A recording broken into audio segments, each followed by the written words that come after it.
مفيش حاجه اسمها بعيد عن الشيطان، مفيش حاجه بعيده عن الشيطان ان هو يوسوس لك في دماغك ويعمل بيك ما يشاء، لان هو اخذ فكره طبعا انك انت تسيب الدنيا وتسيب الكلام ده كله وتسافر. طبعا دي مش سهله.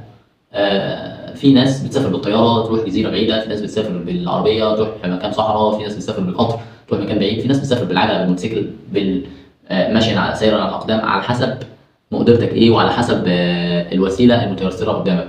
لكن انك انت ترجع تفكر في مشاكلك تاني وضغوطات الحياه تاني، لا ما تعملش كده، لان الشيطان هيرجع لك تاني. الشيطان بيدخل لك من جميع السكك المتاحه ليه، فانت ما تسيبلوش فانت قفل السكك دي كلها قدامه واجري على ربنا سبحانه وتعالى، اجري.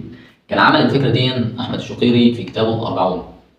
في كتابه 40 احمد الشقيري فكر فكره ان هو ساب الدنيا كلها وساب اسرته والعيله والكلام ده كله وتليفون التاتش والكلام ده كله، ما خدش معاه غير تليفون الزراير وراح على جزيره